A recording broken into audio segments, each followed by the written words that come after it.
సాయికృష్ణను పోలీసులే హత్య చేసి శవాన్ని కూడా బూడిద చేసేశారు అనే కేసు ఏదైతే ఉందో, ఈ కేసును నలుగురు ఐపీఎస్ అధికారులతో కూడిన సిట్టు విచారణ చేస్తూ ఉన్నా కూడా దాన్ని నీరుగార్చే ప్రయత్నమే చేస్తూ ఉంది అని, అసలు దాని మోటో ఏంటి అన్నదే చర్చించకుండా సిఐ నాగరాజునో సహకరించిన ఇద్దరు కానిస్టేబుల్‌నో ఇక్కడి వరకే పరిమితం చేసి ఈ కేసు క్లోజ్ చేసే ఉద్దేశంతో ఉంది అని చెప్పి పెద్ద ఎత్తున విమర్శలైతే వినిపిస్తూ ఉన్నాయి.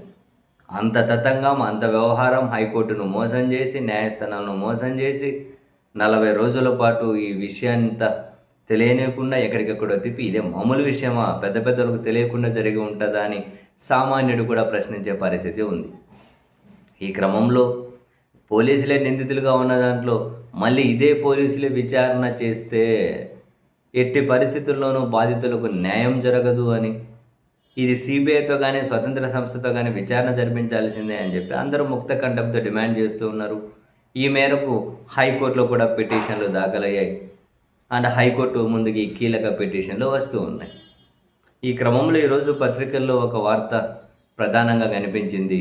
అదే, ఈ కేసు కనుక సిబిఐతో విచారణ జరిపిస్తే అసలు సూత్రధారులు ఎవరు అనేది ఖచ్చితంగా బయటకు వస్తుంది అని, అది అలా జరగకుండా ఉండాలి అంటే హైకోర్టులో ఉన్నటువంటి పిటిషన్లను ఈ సాయికృష్ణ వాళ్ళ కుటుంబం విత్డ్రా చేసుకుంటే పరిస్థితి తీవ్రంగా ఉండకపోతుంది అని, సిబిఐ వరకు వెళ్ళినా కూడా అంటే వెళ్ళే అవకాశం ఉండదు.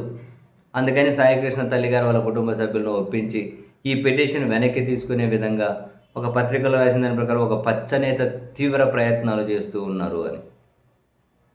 సో ఆ పచ్చనేత ఎవరు అనేది మనకైతే తెలియదు, కానీ ఇంటర్నల్ లోపల సెటిల్మెంట్ కోసం, ఆ పిటిషన్లు వెనక్కి తీసుకోవడం కోసం ఓ పచ్చనేత తీవ్ర ప్రయత్నాలు చేస్తూ ఉన్నారు. ఆ కేసులు ఎలాగైనా వెనక్కి తీసుకోమని చెప్పాలి అని చెప్పి ఆ వార్త సారాంశం. మరి ఇంతగా పచ్చనేత ఎవరో తెలియదు. బహుశా మళ్ళీ ఎప్పుడన్నా వీళ్ళ కుటుంబ సభ్యులు మీడియా సమావేశం పెట్టి ఆ పచ్చనేత ఎవరు అన్న వివరాలు చెబుతారేమో చూడాలి. ఇంతకుముందు ఒకసారి చెప్పారుగా,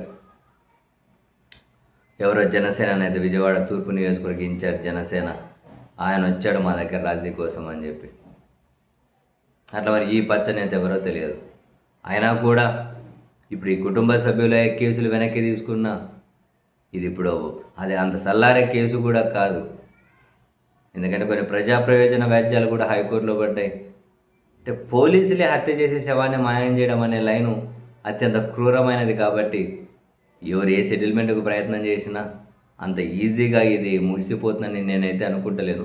సరే, కుటుంబ సభ్యులే వెనకడుగు వేసే పరిస్థితి వస్తే కేసులో సీరియస్నెస్ అయితే కాస్త కూస్తో తగ్గొచ్చు.